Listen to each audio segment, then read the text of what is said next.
Welcome, I am Eloise, and today we're being joined by Danica Thornberry, who is the founder of Seed Fertility, and she is going to be kindly giving us insight into feeling balanced, empowered in every phase of your cycle, giving tools, tips, effective advice about how to sort of enhance your cycle through fertile thoughts and fertile foods as well.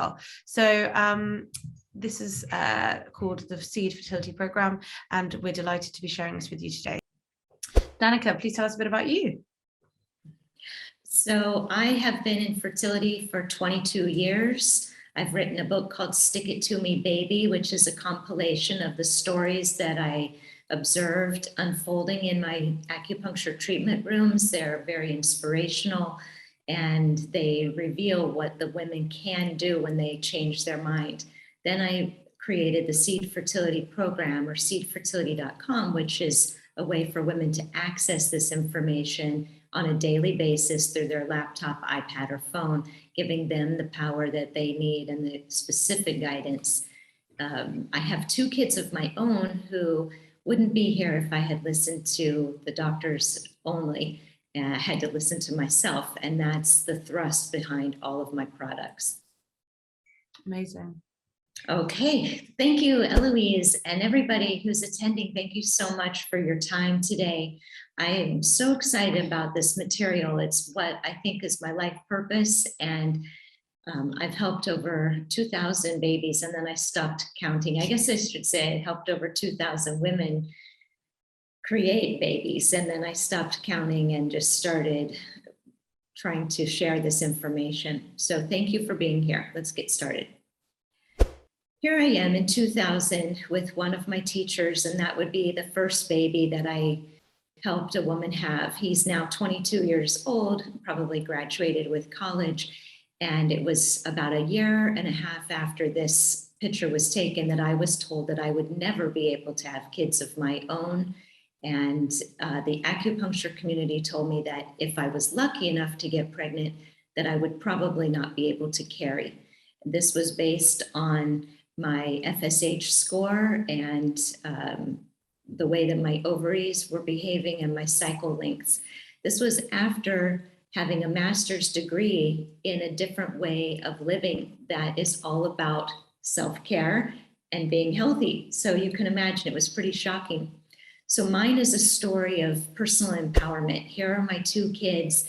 Now, as I was told this information in 2001, and that's when I began collecting the information about my health, that was elevated FSH, a blocked fallopian tube, severe endometriosis, irregular cycles, and some autoimmune condition. I was told that there wouldn't be a chance. I would need egg donor help, and I was 31 years old. That was 2001. My son was conceived in 2009 and my daughter in 2007. So it wasn't that I got that news and then somehow immediately conceived. I had to do some work on myself, and that's what this program is about. The irony is that both kids were conceived naturally with 1 attempt only with a friend. So not ideal, but it worked. So what do we do with what we know? That has been my tagline, I guess. Like, I can't have this good information and not share it.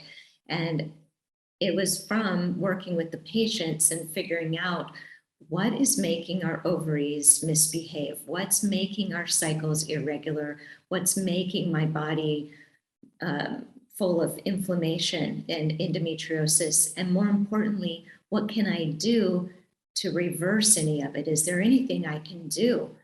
So that was my passion in this study. That was what I needed to figure out for my patients. And as I figured out for my patients, it helped me. And as I was learning for my condition, it helped the patients. So I put this information into a clinical intervention. This was obviously during the quarantine when I presented the data from my clinical intervention and received my doctorate.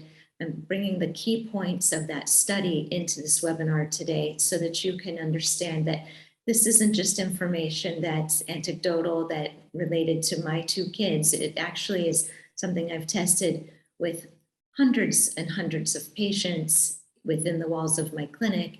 And then this pilot study that was here in Los Angeles, done with 7 leading fertility specialists who were recruiting their patients. So a little bit about the study.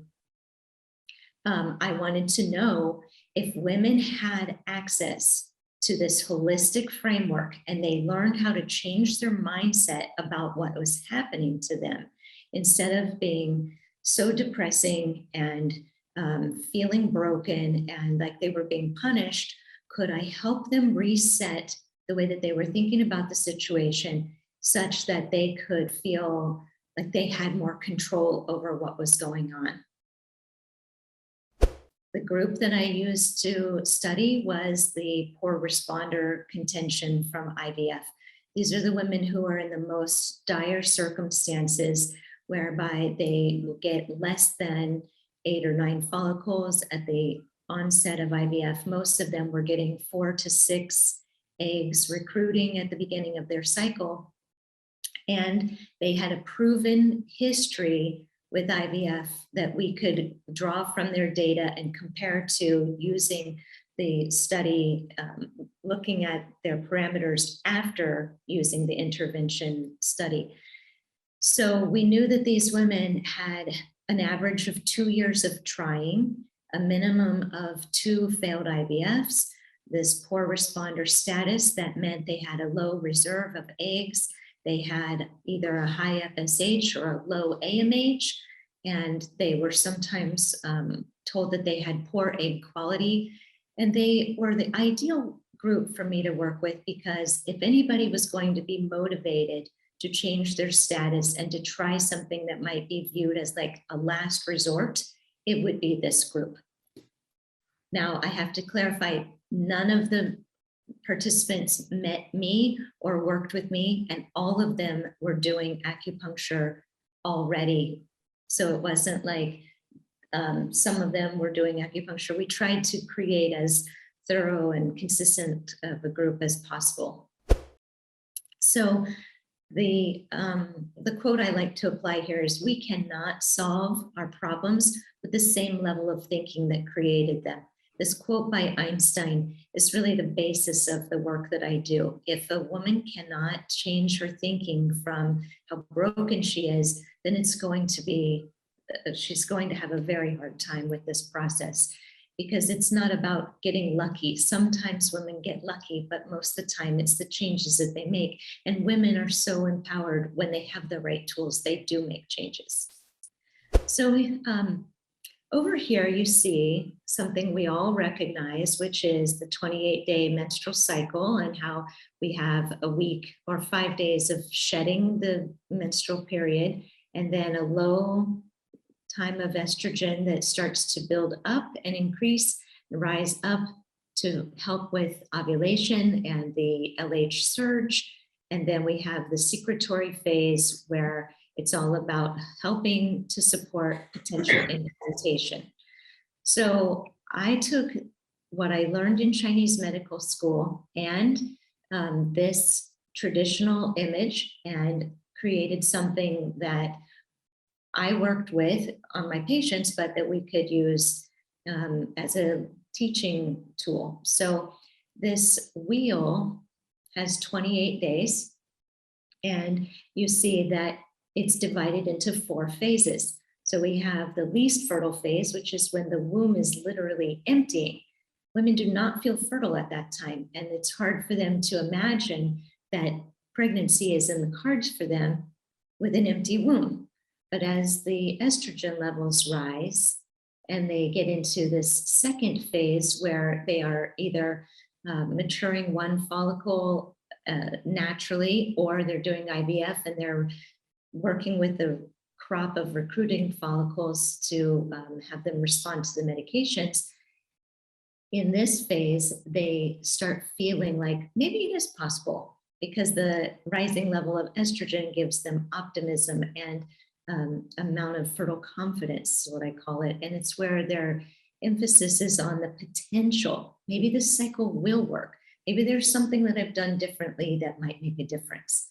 Then they enter the third phase, which is maybe after ovulation or once they have done embryo transfer. It's that moment where they don't know if implantation is going to occur. If they're trying naturally, then they don't know if the egg is going to be fertilized. It is a big time of vulnerability and unknown and uncertainty and anxiety. It's when they need to know, like, just go within. Don't make a whole bunch of plans. Just take care of yourself and let that be enough. As they go into the premenstrual week, their mindset will be all about success or failure, all or nothing. Did it work? Did it not work? And at the same time, if they are pregnant, it's when the life force is at the highest point and potential life is happening with the division of these little embryos. So that would be a week of self-doubt, uncertainty. And as women see these 4 phases, it really clicks for them and they start thinking about the process differently.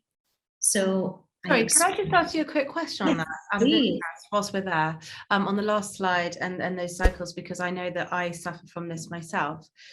When you say doubt, uncertainty, and then moving across, and it all makes sense, and you're talking about that regarding fertility, do you think people can see this in other aspects of their life in terms of their general behavior and feelings and emotions, regardless of what it's about? Absolutely. And whether they're having a 21-day cycle or a 35-day cycle, Eloise, we are cyclical beings. And when we understand that and we embrace that, then we can become more empowered. So I'm postmenopausal and all 4 of the phases are operating for me. And I'm aware of that. Oh, I've slipped into all or nothing thinking, or wow, I feel so vulnerable right now, or I can do anything. That's such a great question. And that is how I work as an acupuncturist now, whether I'm treating someone who is perimenopausal or coming in for PMS or fertility. I ask the first question, where are you in your cycle? And then I immediately know where she is in her mindset. Fascinating. Thank you. You're welcome. This was something that I learned in Chinese medical school, but they glazed over it very quickly. Yin, yang, qi, and blood with respect to what herbs to give and when. I sat with it and saw the trends of the mindset and the emotionality that was associated with each. And then I expanded on it to figure out which foods would support the hormones. That is what's coming up next. So what I did is I took this and modified it for women that are doing in vitro, whereby phase 2 actually extends by like 4 or 5 days, depending on how long the doctor is going to do the stimulation. And the bleeding phase may end up being a little bit less than it used to be too. We're seeing lighter cycles, or we're seeing more erratic cycles. So I'm going to talk about that as we get farther into the lecture, but I just wanted you to see that each day there's something going on. So in that first phase, there's a lot of emoting. There's a lot of planning and wondering and feeling very low as the serotonin matches the low estrogen. And then it starts to build up. When the lining starts thickening and the follicles start maturing, women are naturally going to feel more optimistic. They're going to respond to those higher levels of estrogen, and they approach the culmination point. Then there's a trigger shot and the retrieval happens. Then they immediately go into vulnerability. Have my eggs fertilized? Have we made embryos? Are those embryos genetically normal? How many will we get? Was it worth it? So over in here, we have the worry, the feeling introverted, and then just kind of like snowball going downhill, there is this fast acceleration, feeling out of control and not sure what to do. How much should I exercise? What should I do? I want to do it again. And that mindset. So when women see this, They give themselves permission to be aligned with what's happening in their cycle. And when we give them the tools, the way to think better about what's happening and the way to eat to support, then they come and they thank me for doing this work, and it's very rewarding. So my program is based on two fundamental concepts. This is in the title of the workshop, fertile thoughts and fertile foods. I found this so interesting. When all of the criteria were met, it ended up that we had 10 participants. We had a very short recruitment window. I was happy to get 10 patients that were willing to do this study because that kept for very easy math. But 9 of the 10 women answered the survey saying, I think that fertility education can make a difference in my outcome, and I'm willing to try anything. One woman said, I don't think fertility education is going to help me. And as you will see on another slide, both of these women were right. The 90% that thought it would make a difference, they saw improvements. The one who said she didn't think it would work and she didn't use the program, she saw absolutely no change. Her clinical data was the same before the intervention as after.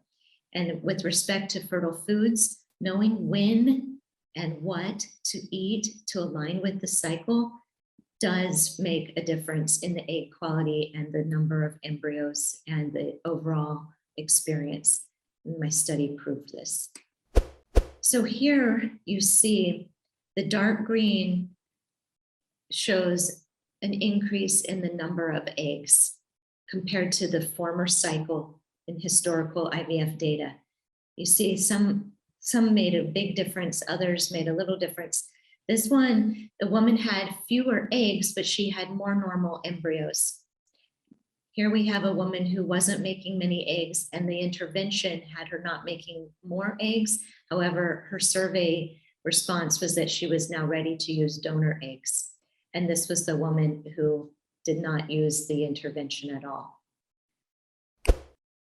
So I want to say, food only takes us so far. The majority of women trying to get pregnant are already eating healthy. They are eating the majority of the foods that I'm going to mention. Maybe they need to skew it to eat at the time where it would be most supportive, and I think that there's a place for that. But I do think that dealing with the feelings is where the magic happens, because I've watched it so many times. So some examples of ways to reframe, because I do need to clarify, this is not just telling women, think more positive. That isn't it. That's actually patronizing behavior. And it's this willingness to reframe the situation into something that's more actionable. For example, thinking, I'm broken, it will never happen for me. I've just had another failed cycle. I help women think, I'm in the process of healing, and gathering more information is what has just happened in that cycle. My doctor learned that too much medication does not bode well for my body. Whatever it is that we can stack up so that we see, okay, this is what my body needs in order to make a baby. That's empowered. The worry of, well, I'm too old, or I'm just getting older as I'm approaching my 40th birthday. Well, actually, women who are 38, 39, 40, they are actually quite fertile because of their willingness. I'm ready to get really serious about this. That's how they think. And then they make these changes such that they do actually become more fertile over time. And then the mindset of there's nothing more I can do, or if my doctor and the almighty IVF cannot change this, then how could an online course make any difference? So I tell my women to think, I'll control what I can and allow the rest to take care of itself. And that actually resonates with them when they think back to other challenging times in their life where they had no guarantee, but then when they surrendered it, it shifted. So I like to remind them of these kinds of empowering moments along their life. Otherwise, it does really help. So some examples of what we're doing with the fertile thoughts. We're reframing disappointment. At the end of the day, it's just thinking, how can we look at the process differently? The science of neuroplasticity means that we're forming different neuron pathways in the brain instead of routing to doing the same thing every day or same thing each cycle and not having any change. When women get into this program and each day they are given an affirmation or a different way of looking at what's happening, and then they allow themselves to think like that through the day, then they see a shift and the grooves of their brain actually start to route in a different way where they start to embrace the idea that actually they are becoming more fertile over time and they defy the odds that are stacked against them. So inside the program, we teach women how to resolve grief. That's a big one, the loss of the dream of how it should have happened already or how it should have happened easily. Maybe they need to forgive their body or forgive their partner for waiting as long as they have for them to start trying. Maybe they need to tap into other women's support around them instead of comparing to other women who it worked for faster than it did for them. These little tweaks make all the difference. We want to expand their mind, expand their consciousness. By that, I mean, let's look at what babies coming into the world might need now. That's different when we got pregnant easily in the 90s or early 2000s. Now children need to be born into families where there's an aligned partnership and the partners are able to foster confidence and downplay fear, or that they are learning how to balance screen time, for example. For the kids that are coming in, they're coming into a very scary world with a lot of technology at their fingertips. So consciousness that's more loving, perhaps, or more confident, more courageous. I like to help women think of a pregnancy loss or something that's been a huge disappointment and taken from them as a way of creating space for new life. And that's another altruistic but important message that does help women's hearts feel better when they're in this situation. Another key point is to honor the feminine. This is speaking to women that get so much into the masculine and the need to control this. They're scheduling this. They think, okay, well, I want to control it and control it. But in truth, it's about receiving it. And that's a very mothering mindset, just to be patient. That's the spirit of a mother. So I try to create those new thoughts in them to help them see where they might already be mothering. That's important. And I think at the end of the day, we're helping women to trust an unseen process, something that they can't hold on to, they just have to allow. And like I said, there's a different mindset for each phase. We're releasing what hasn't worked. We're building potential and controlling what we can. We're pulling back, and then we're approaching balance. That all or nothing mindset week is much easier for women when they put themselves into the position of thinking, where am I successful? What am I doing right? Instead of, oh, my breast hurt, it must have worked, or I feel nothing, it failed miserably. No, you got more eggs, or you made more embryos this time, and that's important. Those shifts make a big difference. So this asks the question, where are you for the women watching the webinar? Where are you in your cycle? As this is a slide from inside the Seed program, where you go right into the cycle days, and it teaches you, here's what you need to think today. Here's a quote to remember today. Here are the foods you want to focus on today. And it's all broken down like this. There's meditations, everything we can. We pull out all the stops to help women change their neurons. So here we have phase 1 during the period, probably the hardest time for us. So there's some breath work and these titles that show you what we're doing. Cycle day 1, we're going to break up the soil. That's important. We have to release what didn't work. Then we need to reframe the period and look at it like a report card. Are you passing clots? Are you hemorrhaging? Are you barely bleeding at all? Is it brown blood? Is it orange blood? Is it pink watery blood? Or is it red like beet juice? And what does all of that mean? now that we've had the stress of COVID and the vaccines, we're seeing erratic cycles and things that we've never seen before. And I think that for women to gain awareness, yeah, my cycle does look different, then they are empowered. They know I've got to do something about it. Here's the emotional piece. The uterus is our second heart, meaning if we just hold on to resentments and pain, then it's going to be stored somewhere in our body. And what I've seen is it ends up as infertility. So using gardening metaphors, I like to think of those unresolved emotions as weeds in the garden. So on cycle day 4, we will present tools for helping to pull the weeds. So this slide just shows feminine energy. Our hands full of dirt, but in the shape of a heart, gives us this power to create change, and that this is a spiritually empowered time. And I don't mean religious, I mean fertile confidence, I mean trusting the process, I mean thinking back to the days before you attracted your mate.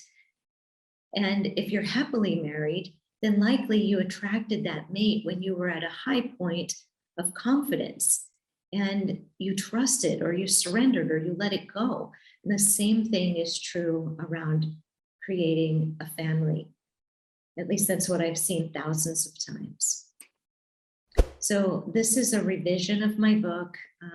I want to put the results of the SEED clinical intervention study out into the world and mention some things about the new era with COVID stress in particular, because I do believe that women can become inspired and they can transform what's going on in a fertility scenario, and that's the path that we're on.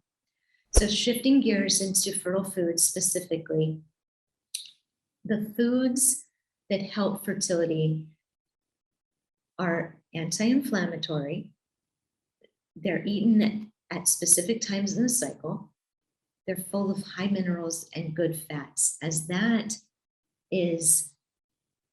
those are the starting points for the follicle as a fluid-filled sac. When you put high minerals and good fats, then it can mature properly. So as women are using the IVF medications, but they haven't aligned their bodies and their diets with their cycle, then they're using this medication that's telling the body to mature a bunch of eggs, but they're not eating the right food that would support the maturation of several eggs.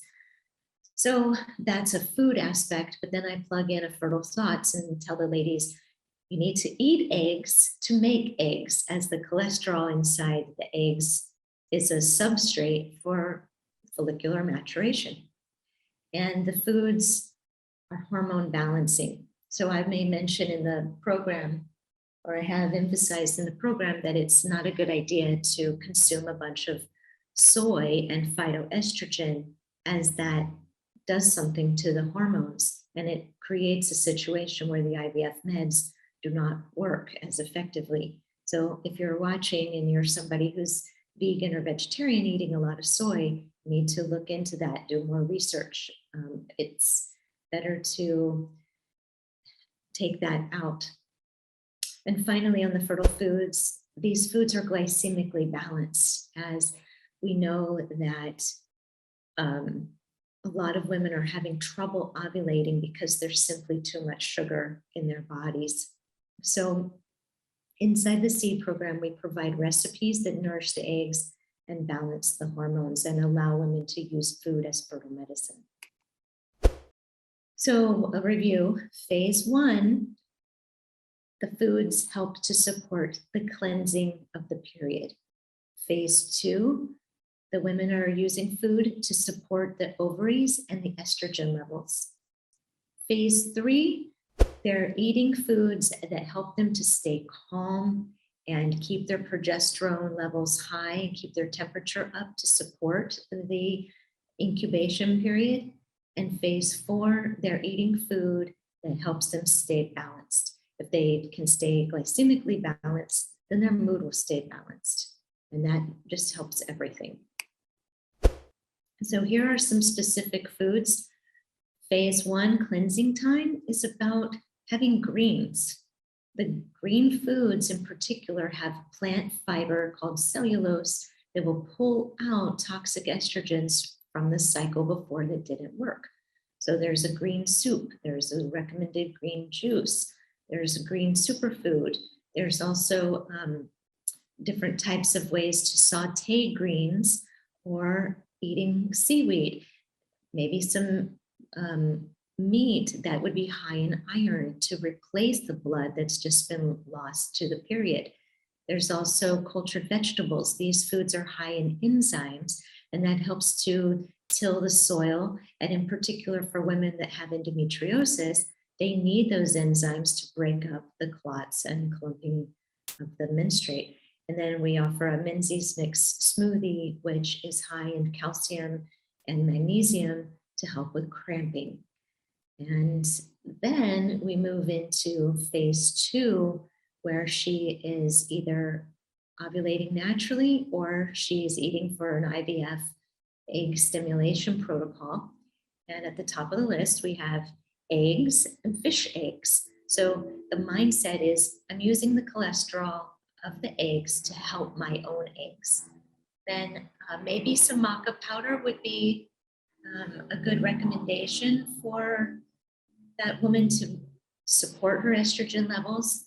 The Seed program doesn't recommend any supplements. It's all food and thoughts, just to keep it very simple. Sushi, however, with the seaweed and the little fish eggs on top, is considered a fertile food. Then coconut, avocado, full fat dairy, not pasteurized dairy, but unpasteurized dairy that's unadulterated, that has the enzymes intact so that the women can digest it and benefit from those good fats. Also, certain nuts. The idea is that these nuts and seeds look like the little eggs, and they're packed with good fats, and they are very supportive to the estrogen level. Then we have phase 3, the incubation time, as the women need to not create gas and bloating and cramping with cold smoothies. They instead need to have warm grains, broths, stews, meat, protein. A little bit of pineapple enzyme seems to be something that they can have in this window to suppress inflammation. And these alternative grains are just very warm and soothing to the digestion and prevents cramping. Then we have phase 4, where we have red fruits and vegetables like these raspberries, pomegranates, gojis, tomatoes, beets, and acai berries. All of this creates this psychological awareness that you're building your blood with these red fruits, and they are slower to break down with the blood sugar than, say, eating a banana. Spaghetti sauce is something that women who are pregnant may crave in that week leading up to their cycle. And we mentioned a recipe for seed cookies and trail mix, where the seeds inside and the nuts create this fibrous snack that slows the blood sugar. So to review, phase 1, greens and minerals. Phase 2, good fats. Phase 3, protein and grains. Phase 4, fiber and the red fruits. Here is a slide from cycle day 4 inside the Seed program, where you see inside the program, you simply click on the icon of what you want to make, and there's a recipe that will appear, and some different foods for the red as well as the green to help move the lining out and reduce cramping. So I want women to know you do have tools that you can use. It's your job to be more willing to use them and to take the initiative to create the change. Things are not, it's not very likely for a change to happen on its own. We have the science and we have acupuncture, but it's you in the middle that's doing the work. And I just want to remember that it is a scary time, but when you have tools and you feel supported, then the process changes. And it's something you want to look back and remember your fertile journey as a time where you got stronger and you realized, wow, I did that against the odds. And then you take that with you. So inside the program, we have other courses specific to endometriosis. I created something called a holistic guide to healing endo, which helps women find the doctors that do endometriosis excision surgery and helps them to prepare for that. It helps them know what food specifically to eat if they think they have endo or they're healing from endometriosis. I've created healing after loss that's specific to miscarriage as well as disappointment. Just the loss of the dream of it happening easily could be keeping you back. Some women only need to freeze eggs. That's where they are. I have a class for that. And then the meditations that contains 12 different meditations. One of them is specific to the embryo transfer.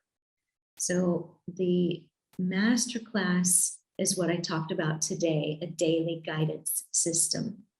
So before we go into Q&A, I just wanted to say that for any of the women watching the webinar now and up until July 31st, I'm offering a promo code to save 25% off all of the courses using FHH 2022. That was really wonderful. I mean, I've heard and spoken to a lot of holistic experts about, foods you can be eating to help your cycle or your system, but I've never seen it broken down like that to accompany your cycle at the different points, which is really incredible. And it makes so much sense, even looking at the color chart and the way things move. So please do bring your questions forward. And thank you so much. I was going to ask about the offer for our readers, so thank you for that too. The contact details for people to get in touch, and you've got the code, which is FHH22 for 25% off until the end of July, so take advantage of that. Does anyone have any questions for Danica whilst we are here? I wanted to just touch on the baby loss program that you offer too, because so many people in our community have or are experiencing that. Please, could you tell us a little bit about that? Yes, I designed that program using my grief recovery skill set, and it presents the idea that we can recover from loss as we look at the situation from the angle of what is this teaching me and what communication is still needing to be delivered. Maybe it's that I need to get in touch with some outdated emotions around something else that was lost, and then I put so much energy into what this baby meant, and I need to look at that. There's also a reference to a movie that's on Netflix called The Starling, which is an amazing Melissa McCartney movie that shows how she's going through the process. And she goes through the anger, her marriage is affected, and she meets up with a veterinarian who helps her to realize, wow, I've got a lot of unprocessed stuff going on that I need to look at. And in there, as women see that, then they realize, okay, I've got to just do a little bit of deeper work. And I designed it and I tested the program against different psychologists here in the Los Angeles area to see, is this going to trigger some old trauma? Is this going to be a problem? And they took it and they said, this is great. You're really hitting the points that the women need. It gives them just enough to think about without feeling more depressed. They actually feel inspired. So thank you for asking that, because that is where so many of us are, and particularly following the COVID quarantine era, where we had so much stress that when I polled 12 of the doctors in town, I asked them, what are you seeing? More cysts, trouble with the lining proliferating, more asynchrony, follicles everywhere. But all of them agreed that they were seeing more losses of normal embryos than ever before. And so that's when I realized we really have to come in with supportive tools and using the Seed program to help these women regulate their cycles and build up their lining.